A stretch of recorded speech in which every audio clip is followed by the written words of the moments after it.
Cerita berlanjut, setelah muncul pria berjubah dari belakang Lu Cheng yang berniat menyerangnya, He Yu yang terjebak di dalam formasi seketika terkejut. Itu kau Jinlong. Jinlong melancarkan serangan ke arah Lu Cheng dengan menggunakan sebuah kunai. Haha, hari ini kau pasti akan mati bocah. Kunai-kunai itu meluncur ke arah Lu Cheng. Ia mencoba untuk menahan serangan itu dengan tangan kosong. Namun tepat ketika serangan itu ingin menghantamnya, seseorang datang memblokir semua kunai itu. King Yu seketika terkejut, dia adalah? Lu Cheng tersenyum, mereka akhirnya datang juga. Jinlong berteriak tak percaya, kau bagaimana kau bisa ke sini, Duping? Hehe, untung aku tepat waktu, bocah hidupmu masih bisa selamat. Hong Ya, yang sedang menahan He Yu juga terkejut, Duping, bagaimana dia bisa datang ke sini? Dan dari belakangnya ada seseorang yang sudah bersiap menghantamnya, aku juga ada di sini, ia bergegas melirik ke belakang. Tepat setelah ia melihat ke belakang, serangan langsung menghantam tubuhnya hingga dia jatuh ke tanah. Kau kenapa juga ada di sini, Song Yuan? Song Yuan menjawab, Hong Ya, jadi kaulah pengkhianat yang berada di dalam sekte, kalau bukan karena Patriark Lu yang memberitahuku semalam, aku bahkan tidak akan menduga ini. Tadi malam, aku berdiskusi dengan Patriark Lu untuk melakukan sandiwara tadi di aula, agar aku bisa mengetahui siapa kaki tanganmu. Ternyata itu adalah tetua Jin, saya benar-benar tidak tahu apa tujuan kalian. Dalam hati He Yu, jadi ini yang direncanakan Lu Cheng di belakang kami? Jinlong menanggapi, bagaimana ini bisa terjadi, bagaimana bisa rencana kami terbongkar? Xiu Er menunjuk orang-orang yang datang, lihat itu kakak King Yu, Master Song datang ke sini, saudara Lu benar-benar sudah membuat rencana. Dalam hati King Yu, jadi semua ini sudah direncanakan oleh Lu Cheng, dia benar-benar menyelesaikan masalah sekte Xuan Sui sendirian. Ia melirik Lu Cheng di sampingnya, apa perbedaan antara aku dan dia sudah sebesar ini? Jinlong bergegas menghampiri Hong Ya, dan bertanya, Hong Ya bagaimana rencana kita bisa diketahui mereka? Kau bilang rencanamu tidak akan gagal, aku sangat menyesal mengikuti omong kosongmu. Sekarang bagaimana ini, cepat kau lakukan sesuatu. Hong Ya terdiam beberapa saat dan menjawab, ya aku masih ada rencana satu lagi, apa rencanamu cepat katakan. Dengan aura membunuh Hong Ya, langsung membunuh Jinlong dengan satu serangan, yang menembus tubuhnya. Melihat itu orang-orang di sana seketika terkejut, terlihat Hong Ya yang mengambil jiwa milik Jinlong, dan berkata, masalah sudah begini, kita hanya bisa mematahkan batasannya, Jinlong, biarkan aku menggunakan rohmu untuk menggunakan teknik rahasia. Jangan khawatir, aku janji padamu tidak akan terjadi apapun padamu dan juga aku akan membuatmu menjadi kepala penatua setelah ini selesai. Hong Ya, kau dasar sialan. Tunggu sebentar Hong Ya, sebenarnya kita masih memiliki cara lain, namun ia langsung diserap masuk ke dalam tubuh Hong Ya. Sebelum ia terserap semua Jinlong berteriak, Hong Ya, dasar kau terkutuk. Setelah menelan jiwa Jinlong, ia menggunakan teknik rahasia, Devouring Spirit Grantide, hahaha, kekuatanku melonjak keluar, aura di tubuh Hong Ya semakin kuat. Song Yuan di atas berteriak, beraninya dia diam-diam berlatih teknik itu dasar sialan. He Yu menanggapi, kekuatannya benar-benar telah melonjak tinggi, kelihatannya dia akan segera mencapai alam Yuan Ying puncak, tapi itu harusnya hanya untuk sementara. Dan ia meminta Lu Cheng untuk pergi dulu, Lu Cheng, kau King Yu dan Qr menjauhlah dari sini sesegera mungkin. Baik. Ia bergegas memimpin King Yu dan Xiu Er untuk berlari menjauh dari pertarungan, saudara King Yu, dan saudara Xiu Er, ayo mari kita menjauh dari sini. Kekuatan Hong Ya semakin melambung tinggi, melihat itu, He Yu, Song Yuan dan Duping bergegas menyerang terlebih dahulu, ayo habisi dia dengan cepat.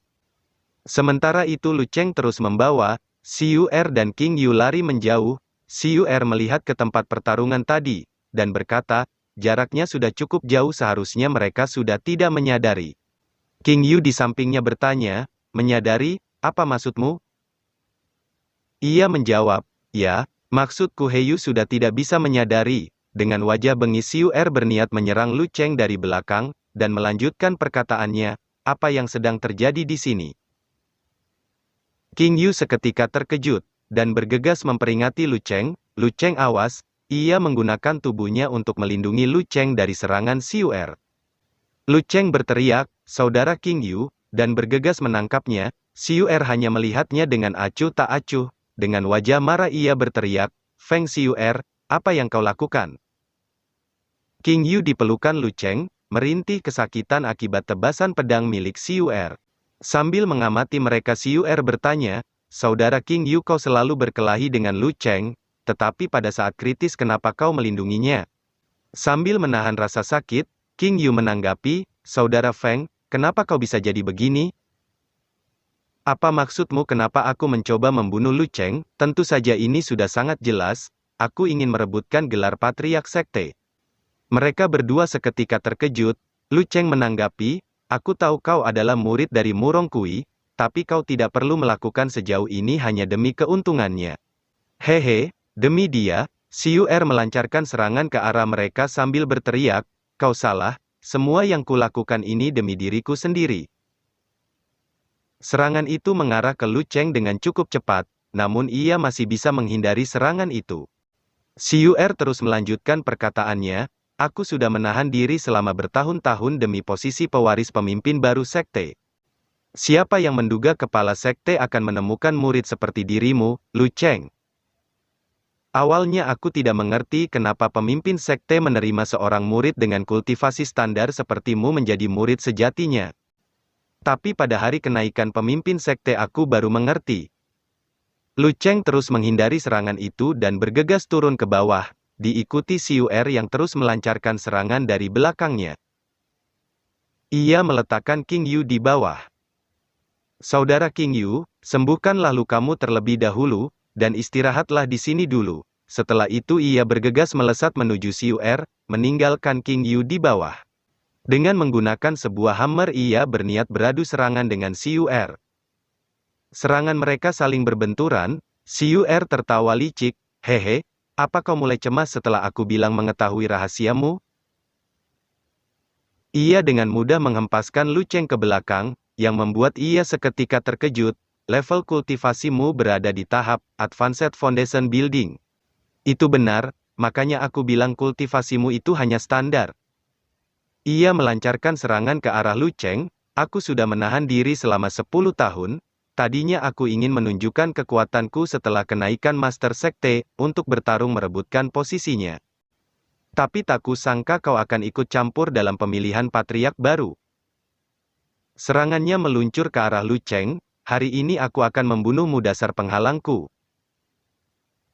Lu Cheng melemparkan hammer miliknya untuk melawan serangan itu. Hammer itu membentuk seekor naga emas yang bersiap melawan serangan dari Xiu'er. Sementara itu di pertarungan Hongya, melawan Song Yuan, He Yu dan Du Ping, terlihat Hongya yang menggunakan sebuah teknik, dan melancarkan serangan ke mereka.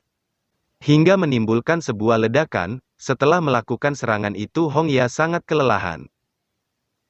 Melihat itu He Yu berkata, dia menggunakan metode rahasia untuk meningkatkan kekuatannya secara paksa, kini tubuhnya sudah tidak bisa menahan kekuatan itu lagi. Lalu mereka dengan cepat melancarkan serangan menggunakan senjata spirit mereka masing-masing ke arah Hongya, sudah cukup, cepat mati saja kau. Di sisi lain terlihat serangan milik Lu Cheng yang berhasil memukul mundur Xiu'er. Bagaimana ini mungkin, kau hanya berada di tahap awal foundation building, aku tidak percaya aku kalah dalam benturan kekuatan. Lu Cheng menanggapi, Feng Xiu'er, aku selalu menganggapmu sebagai saudaraku, tapi aku tidak menyangka kau adalah ular berbisa yang menyamar menjadi temanku. Jika kau menyerah dan menyegel kekuatanmu saat ini, aku akan memaafkanmu, tapi saat kita kembali, kau akan tetap dihukum. Xiu'er melempar pedangnya sambil berteriak, sudah cukup jangan berlagak sok kuat di depanku. Lu Cheng menghindari pedang itu, Xiu'er bertanya, apa benar kau hanya akan menghindari pedang itu?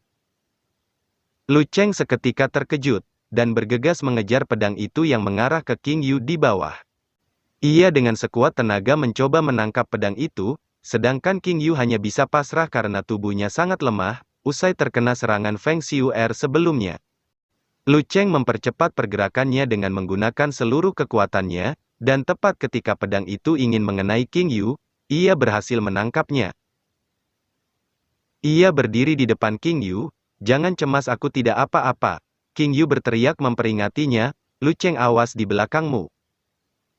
Ia belum sempat menghindar, sebilah pedang tepat menancap di dadanya. Ia melihat pedang itu seakan tak percaya, pedang itu ditarik keluar oleh Xiu Er. Ia seketika jatuh tersungkur. Dengan wajah bengis Xiu Er berkata, "Hahaha, kalian berdua sangat lucu, kau menyelamatkan dia, dia juga menyelamatkanmu. Tapi hari ini kalian pasti akan mati, betapa bodohnya kalian."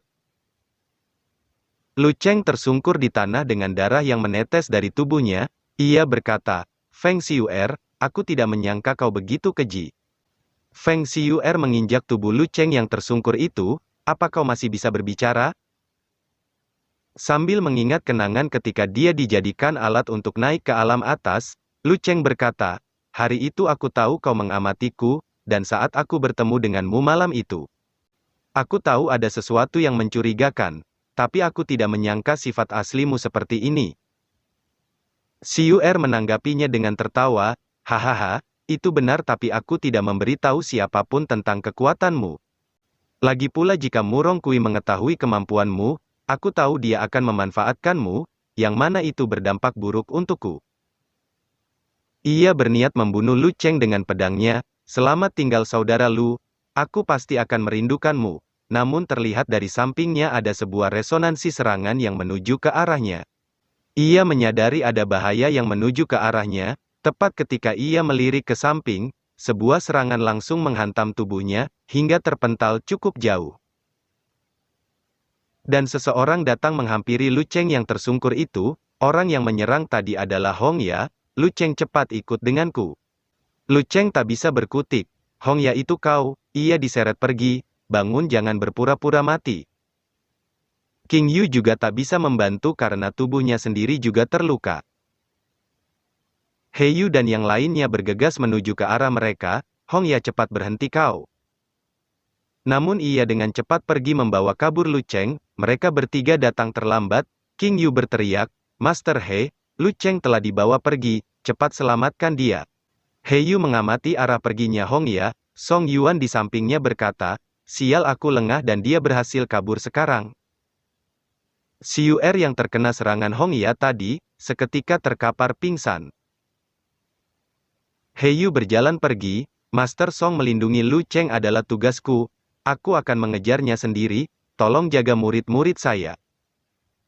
"Apa kau yakin ingin mengejarnya sendiri?" Duping berteriak marah. "Hei, tidak bisa begitu, Hong Ya juga merupakan pengkhianat sekteku, jadi aku saja yang akan." Belum menyelesaikan perkataannya, He Yu dengan cepat melompat pergi mengejar Hong Ya yang membawa kabur Lu Cheng. "Sial, kau sangat sombong, dasar menjijikkan." Song Yuan bertanya kondisi King Yu. "Keponakan King Yu, apa kau baik-baik saja?" Scene berpindah di malam hari, terlihat Hong Ya yang terus melakukan pelarian, sambil membawa Lu Cheng.